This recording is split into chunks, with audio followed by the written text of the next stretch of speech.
welcome to day 2 of webinar session by Soumya. Yesterday, we talked about mise-en-scène, we talked about the content, and today, this is second day, and we move ahead. I don't want to take most of your time. Over to Soumya. All right, can you see my screen? Yes, we can. All right. Okay, wait a sec.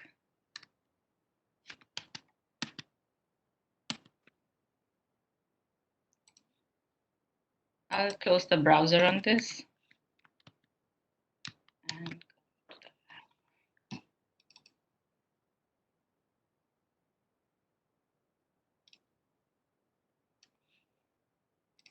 all right.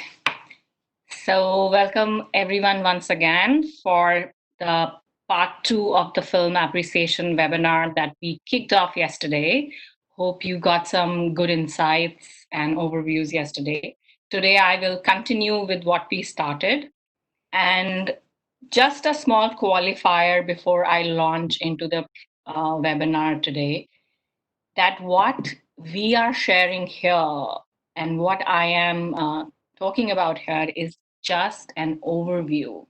It's, let's say, a trailer to the movie called Film Analysis and Appreciation.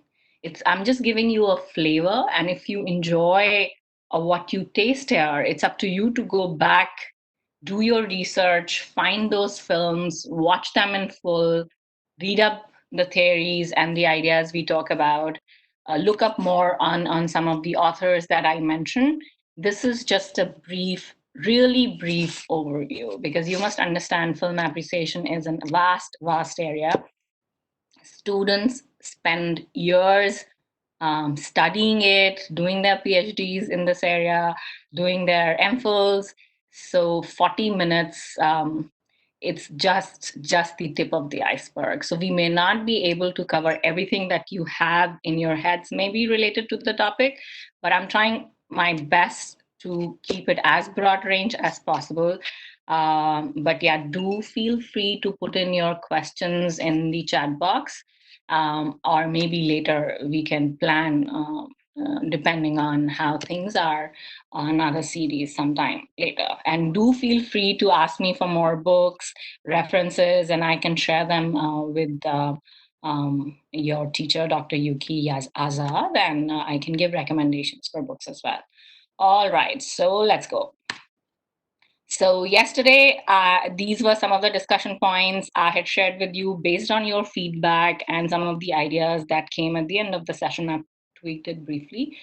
We looked at elements of mise-en-scène. Mostly, that was one of the big formal aspects of form-related aspect of cinema that we covered yesterday. Today, we will be briefly looking at the ideas of editing, use of camera, and the long take. And then, of course, as I promised, we would be looking at story and plot.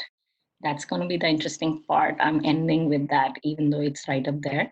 And then types of films. I am not going to go into details of film genres. I also believe that a lot of you have an instinctive understanding of that. I will refer to it. But as we watch along clips and discuss films, I will do tell you that what kind of examples these are vis-a-vis film genres. And then, of course, we will discuss one big idea, which I think a lot of you seem to be preoccupied with, the idea of realism in cinema. And how does film language, film grammar deal with this idea of truth and realism? And of course, one film category that seem to exclusively deal with this idea of truth and reality, that's documentary. We would briefly look at that as well. And then some tips and tools, how you critically analyze a film. Now, that is something we have been doing throughout, if you noticed, throughout this presentation. So it's not that I'm going to do anything separate about it, but yes, this is something which is like deeply woven within the structure of this webinar. All right, so I am continuing from where we left yesterday, elements of mise-en-scène costumes. this is where we dropped. Now, as you would have noticed, that in any film, what do the actors or characters wear? It's extremely important. Their clothes, um, what kind of colors, what kind of style, in terms of reflecting gender, characterization, mood of the film. It's an extremely important part of mise en scène. And in movie industries like Hollywood and Bollywood, yesterday we briefly mentioned the idea of stars. Costumes become even more important because they are in some ways linked to the idea of fashion as well. And fashion and cinema in itself is a huge area of study. But come to think of it, some of your favorite stars and how when you visualize them in certain styles. Think of Ranveer Singh, think of Hrithik Roshan, think of Matthew McConaughey from Hollywood, um, think of Scarlett Johansson. So everyone, depending on what films you've been watching, you would have certain visualization of what they've been wearing, or do they try to make a statement through their clothes? That's as far as the stars and clothes are concerned. But otherwise, costume in themselves are pretty significant in what they reveal about the story, the plot, the mood, and the perhaps the internal mental processes of the character, or what the director is trying to say. Costumes can channel the representation of genre, power, and gender within the film. This is a key element when you look at any film. Do pay attention to how costume changes during the narrative of the film. Does it change or does it not? Not it won't change in every film, but in some films, this is a pretty critical part of the narrative arc. And we'll look at some examples. All right. I have some very generic examples here. And when I am using the word generic, I'm also referring to the genre. Here, just a sec. Here in the corner, you see a still from Mughal Azam, which is obviously a period film. So the costumes are accordingly tailored. Uh, this is Dear Zindagi, Alia Bhatt in a very casual, relaxed clothing, representing an everyday scenario with an everyday girl kind of setting. Here, a clip from a shot from Wonder Woman, again, belongs to the superhero genre or the fantasy genre, superhero come fantasy genre. Uh, this obviously is keeping in mind the genre, the signification of the superheroes always dress differently. Um, so keeping with that, then again here it's Rani Mukherjee from Mardani. She plays a cop, and that's why her costume reflects the character she's playing. Um, Now again here I have few examples, more examples. Now, if you look at these two shots, the very iconic film Mother India, if you watch the film, you'll realize what kind of costume is pretty critical to the evolve to how Nargis's character evolves in the film. She, when the movie begins, is this newly wed bride who has just come to a village with her husband, and she's dressed in full bridal glory. And then somewhere in the, early on, she's widowed and she's responsible to take care of her two boys, and her whole life kind of changes. And that is reflected gradually in the film through change in her attire. It becomes more and more austere, reflects her economic status, the kind of hardships she's going through. And the other thing you must remember when I say costume, makeup is part of the costume. Costume and makeup is usually taken as one category, costumes.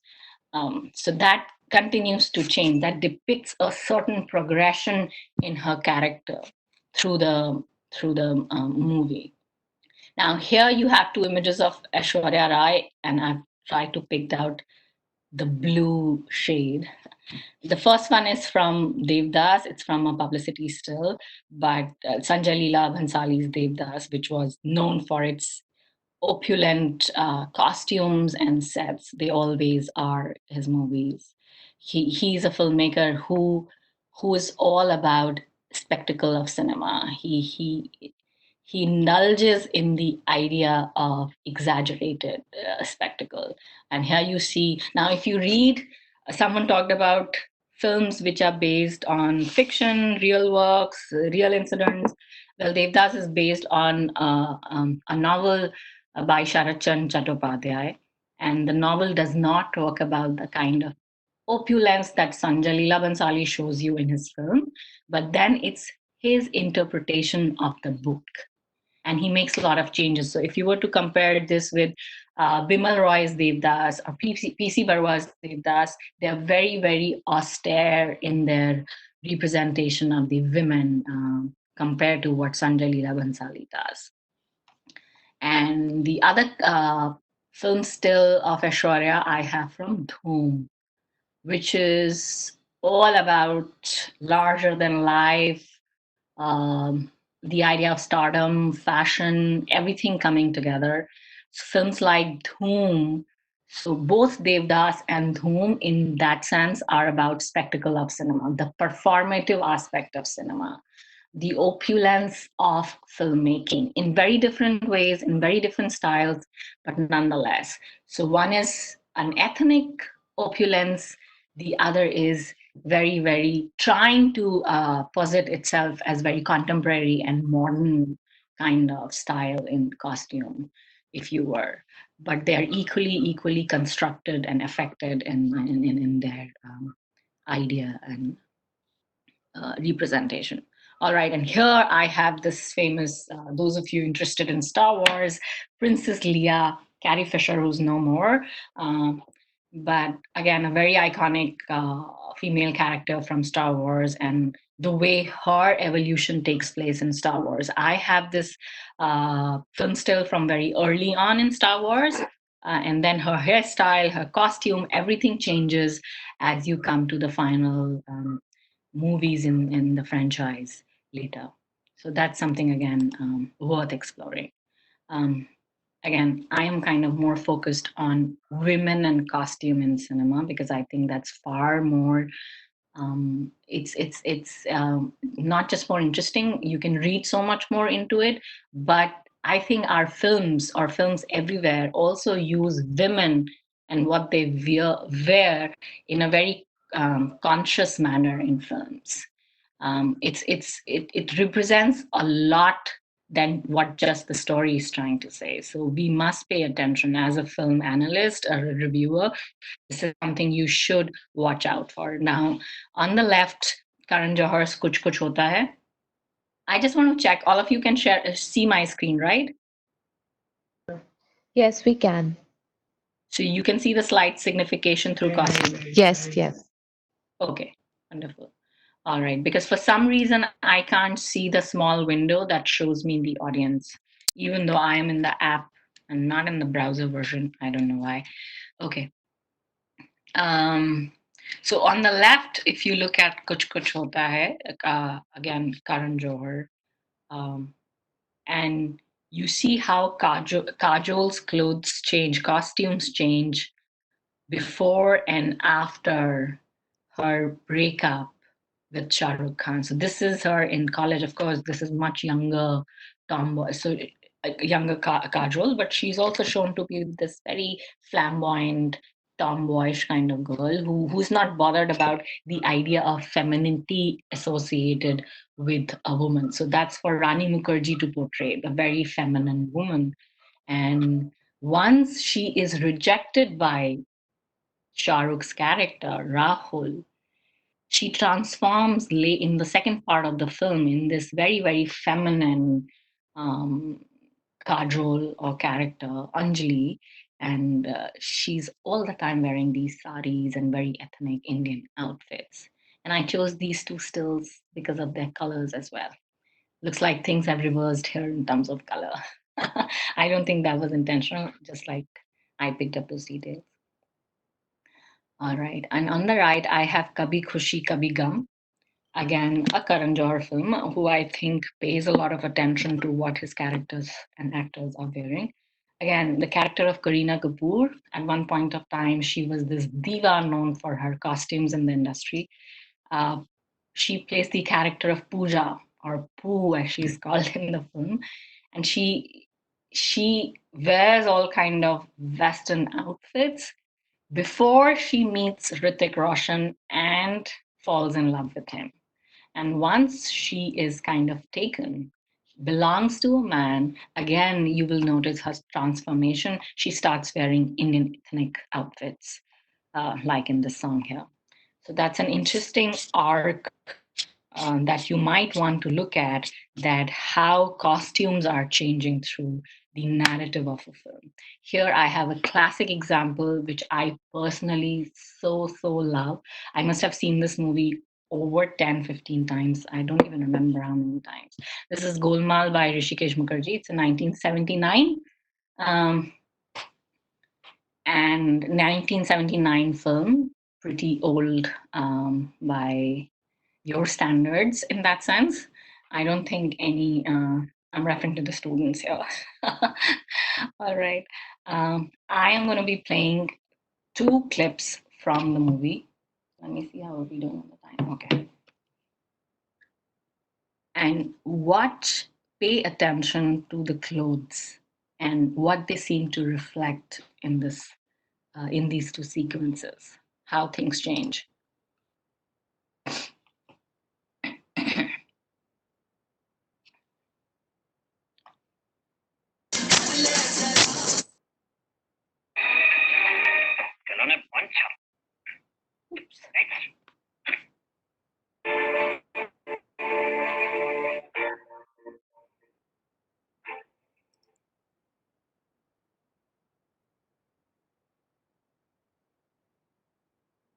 It's taking longer than usual today.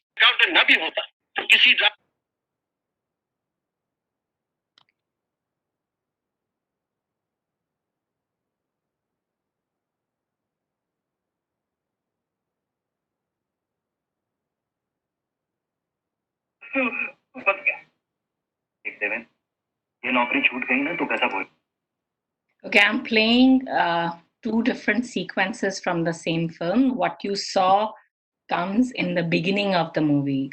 The character of Ram Prasad, played by Amol Palekar, is trying to get a job at Utpal Dutt's company, and he has to wear certain kind of clothes to get that job. Now watch this. This is also the same person, same actor playing the same character, but he has to take on a different identity.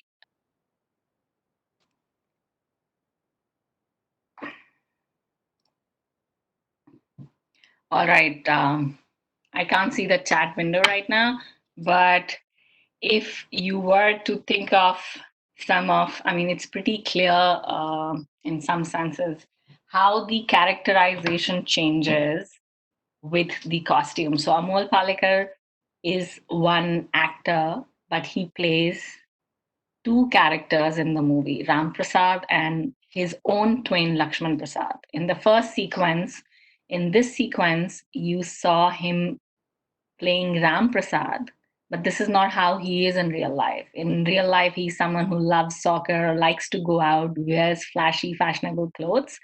But to get this job, he has to become like this. So he changes his clothes.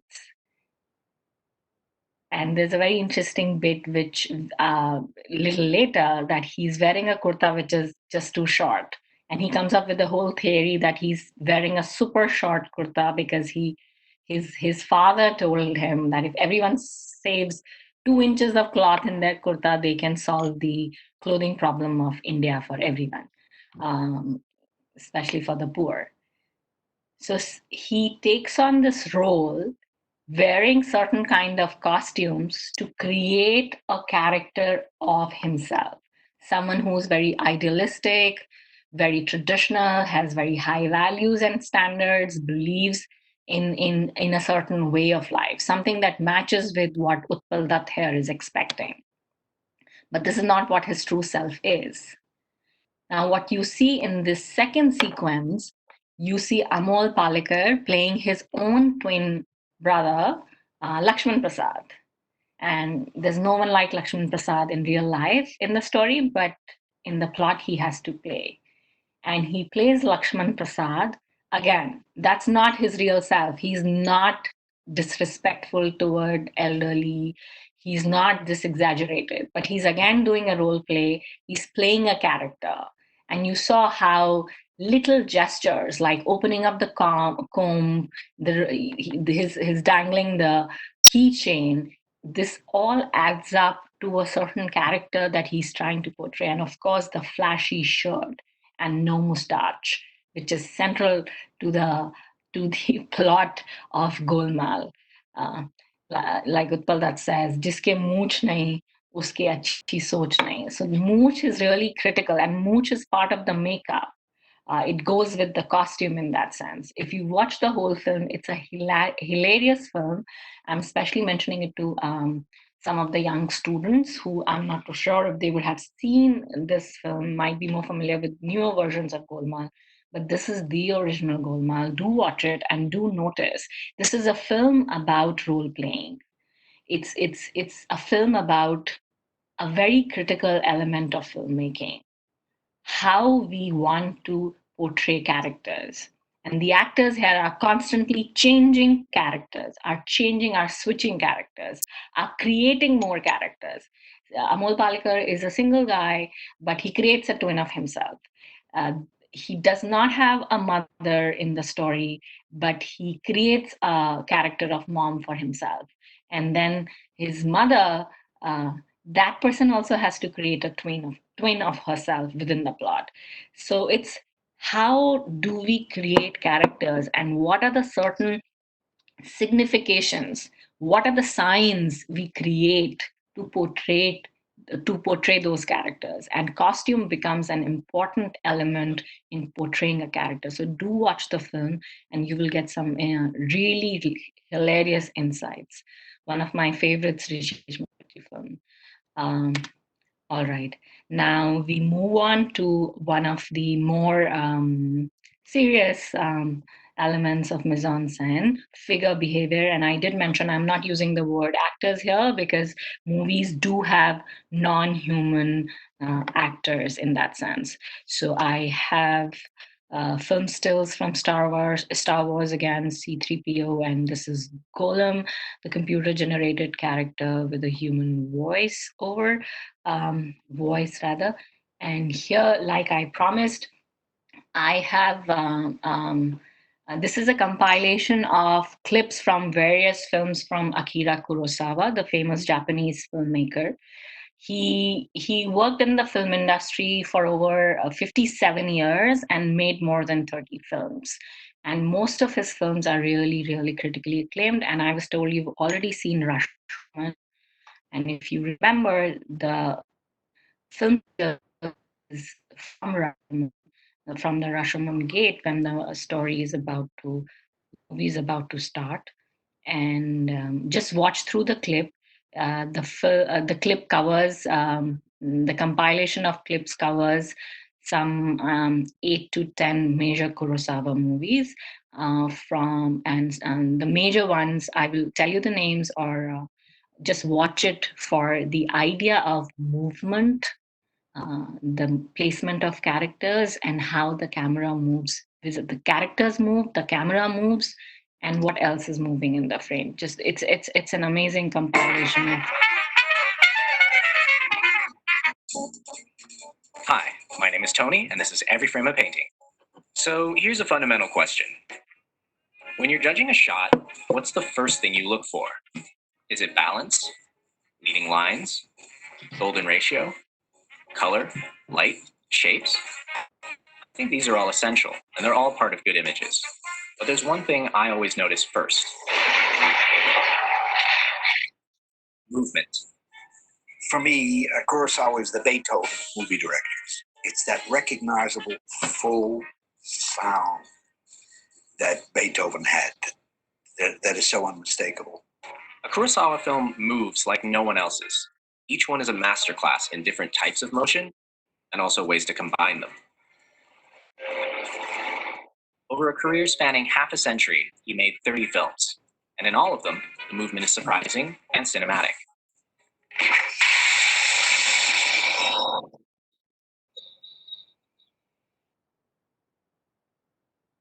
Wow. If you'd like to see the names of the films, press the CC button below. So, what types of movement did he like? First, there's the movement of nature. In every one of his films, the background of the shot features some kind of weather. Wind, water, fire, smoke, snow. One advantage of this approach is that shots have a lot of visual interest. Even when people are still, there's that rain in the background to draw your eye. Rain is a real emotional trigger that works in any film. So anything that's excessive, because it gives you another layer that the audience can relate to sensually. Second, there's the movement of groups. Kurosawa films usually feature large groups of people who either band together or apart. Crowds like this are really cinematic. When you put this many people in a shot, any emotion feels big. If you want a good reaction shot, try using 4 people or 25.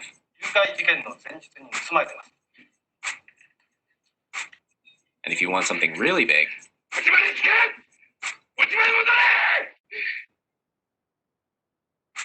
which brings us to number 3, the movement of individuals. One of my favorite things about Kurosawa is that his blocking is unrealistic and exaggerated. If someone is nervous, they pace left and right. If they're outraged, they stand straight up. And if they're ashamed, he would often tell his actors to pick one gesture for their character and repeat it throughout the film. That way, the audience can quickly see who's who and how they're feeling. Number 4, movement of the camera. One of the hallmarks of Kurosawa style are his fluid camera moves that go from a close-up to a full shot to an over-the-shoulder in a single unbroken take. I did another essay about these shots called the Spielberg Oneer, but what's important here is that every camera move has a clear beginning, middle, and end. Just by itself, this move tells a story. And last, there's movement of the cut. Kurosawa is one of the few directors who worked as his own editor. One of the reasons his movies just flow is that he tends to cut on movement. Often, you're paying so much attention to someone who's moving that you don't see the edit. When he finishes a scene, he switches the rhythm, usually by ending on something static, and then cutting straight into movement. By switching up the rhythm, he keeps you on your toes, because you can't guess the next cut. So with all that, let's break down one scene and study the motion. This scene comes from Seven Samurai. I'm not going to tell you what it's about. See how long it takes you to figure it out. Ready? The first shot shows the whole village, then just the important characters, then just the samurai. Right about here, most people get what's happening. As Kikuchiyo sits down, his action ripples outwards to affect the whole village. Notice how much the wind adds to the scene. Even when people are still, there's a little bit of wind to spice up the frame. So that's pretty straightforward. Now, let's jump 60 years into the future. This is the Avengers. Here, we start with a camera move into an establishing shot. But this time, these were in Phil Coulson's jacket. We get dialogue right away. Throughout this scene, the only things that move are the camera and Nick Fury. Even though we have weather outside and actors in the background, none of them are used. Notice that the camera movement doesn't have a beginning or an end, and there's no variation. Each shot goes in the exact same direction. Maybe I had that coming. But in Seven Samurai, the camera moves have a distinct beginning, middle, and end. And each shot changes the direction from the previous one. As he climbs up, Kurosawa uses the movement of the flag to cut smoothly into this angle. all 7 samurai and their banner together.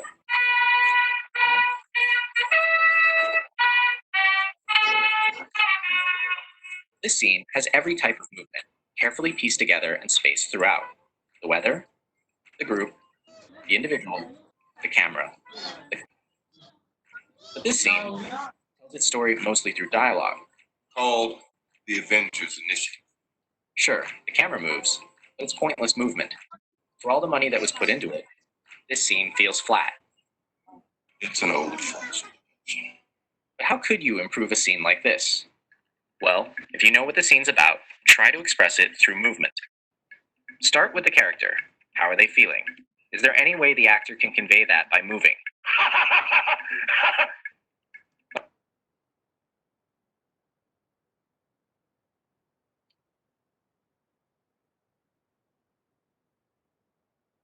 All right. So here are the names of the movies. If you're interested, I could share the clip, and it's available on YouTube by this creator called Every Film a Painting. That's the channel, and it has some amazing film analysis stuff, content, if you are curious to look at more content.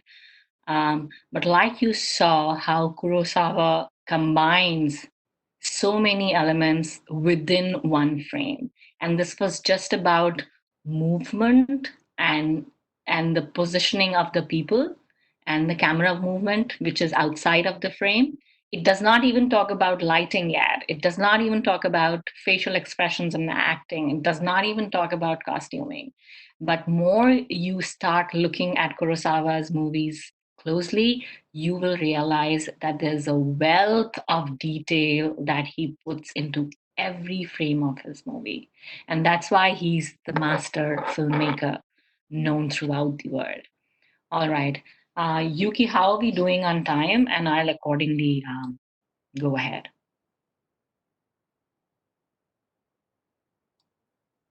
Yuki, can you hear me?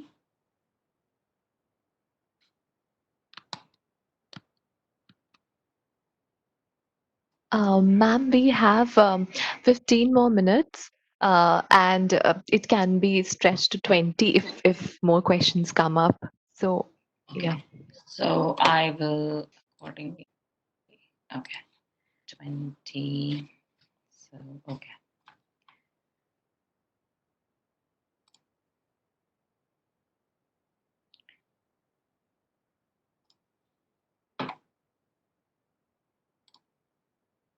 All right, so I'm moving on to the next topic, the idea of the use of editing in a movie. And I don't have to overemphasize the importance of editing. Yesterday, a lot of people were talking about Hitchcock and Anurag Kashyap and all these filmmakers, or for that, any filmmaker in any film, editing is a really critical representational tool. It's a critical tool to move the plot forward. It's a critical tool to decide the pace of the film, the rhythm of the film. It's a critical tool to create suspense in the film. And I am going to go back to the very origins of the idea of editing. And I'm going to take you to one very exciting experiment, which now we are kind of familiar with, but it originated with a group of Russian filmmakers doing certain experiments with their actors and footage. And that experiment has come to known as Kuleshov experiment. But before we see that, there are some really iconic names on this slide from Russian cinema. Dziga, Vertov, and Sergei Eisenstein. Eisenstein's name you might have heard of already, his film Battleship Potemkin. Again, a very, very iconic piece of film history and work. And this whole idea that what is really film?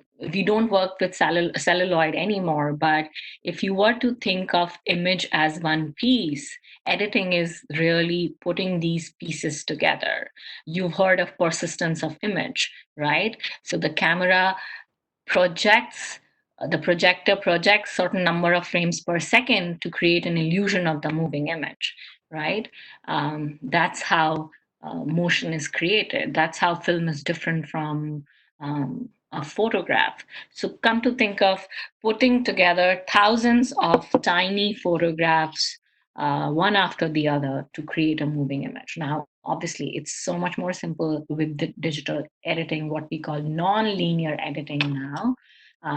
You don't get to feel the physicality of the film anymore, but this is how it started. If Yuki, I don't know if you can show some samples of celluloid or old film negatives from your own collection, or I don't know, borrow from someone. It'll be an interesting perspective for students to kind of visualize how editing would have worked and how cumbersome it would have been to put a film together. And this whole idea that when you put two shots together, you don't get an AB. When you put two shots together, you generate a third shot, a shot that has a different meaning, which may not be there in the first and the second shot. But just because you put one shot next to the other, you've created a new meaning.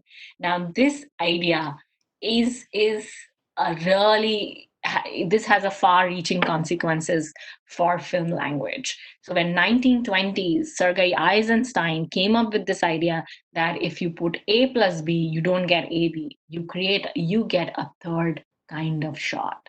You generate meaning by just putting two shots together. Before this, you had the idea of bricolage, where you're putting one shot after the other and the other and the other and the other just to put a sequence together. But Eisenstein came up with the idea, no, you can put two shots together in a way that completely changes how the audience are looking at the previous two shots. All right. Here is a brief example of the Kuleshov experiment. The first one, this is how originally Lev Kuleshov planned it. He used one of his famous actors. So he had shot some footage of the actor already. He had it. He just edited it with three different kind of shots. In the first one, you have a plate of soup. In the second one, there's a coffin. In the third one, there's a woman reclining on sofa. And when he showed these shots in a series to his audience, when he showed this first series, now look at the expression of his actor. That doesn't change. But people thought his actor looked hungry when he put a shot in between, the soup shot.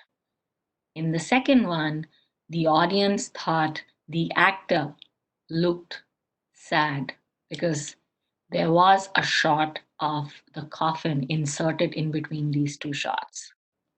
Now, A plus B gives this shot a new meaning.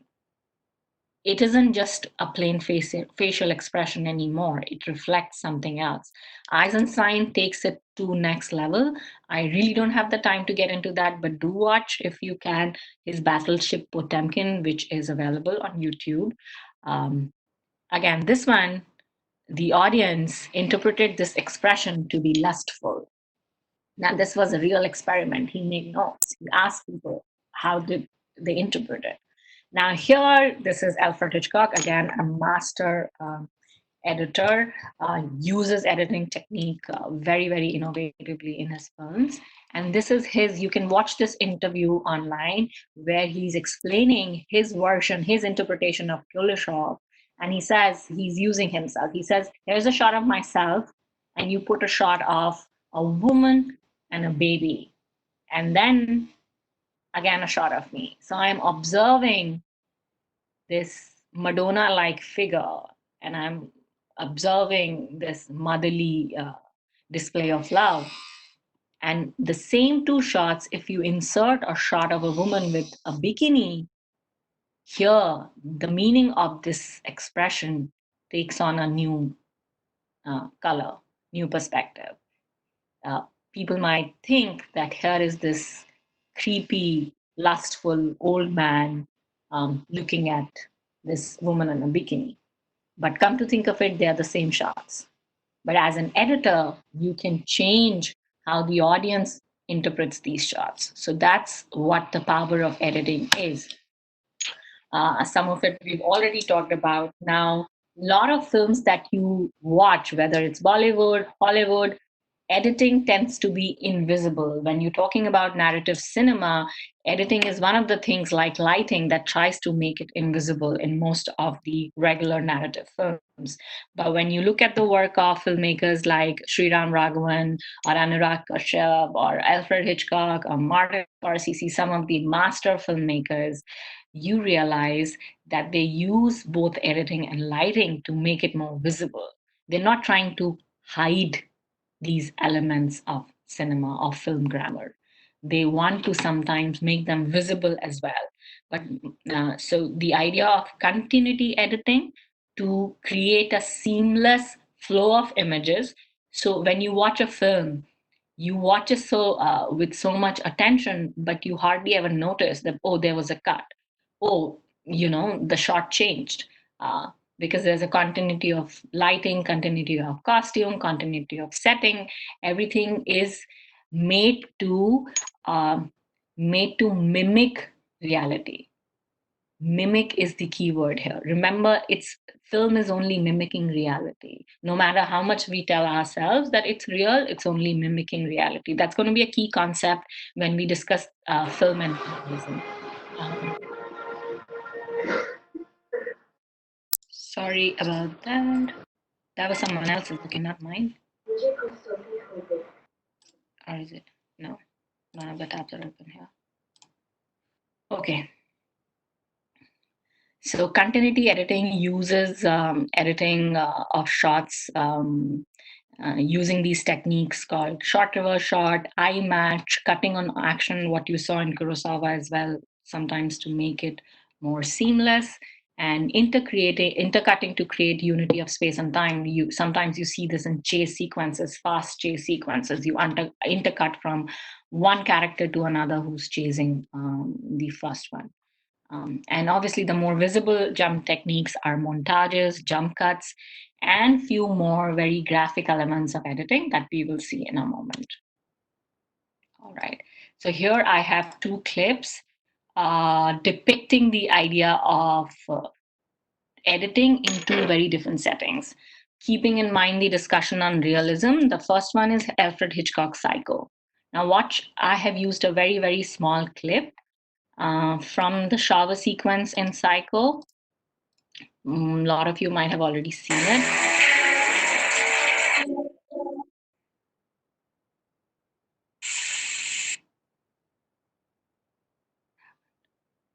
Sorry about that.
All right, so you saw that very short snippet from the shower sequence. Overall, the whole murder sequence in the shower in Hitchcock, it has acquired a sort of a cult status in discussions around editing and representation, and discussion around the image of women in cinema as well. But just a 1 to 2 minute sequence has more than 64 cuts. That what you saw and little before that had more than 64 cuts. And one of the most famous cuts has become that graphic match where you see the water, coming out of the shower, and then you see the blood and the water going into the drain, the spiral of water going into the drain. And then Hitchcock cuts to the spiral of the eye, as it were. And Hitchcock is someone who's obsessed, almost as it were, with the idea of seeing eye spiral. He constantly have characters who are watching, and the idea of eye seeing something. It's central to his films. Whether you see Rear Window or Vertigo, he's dealing with characters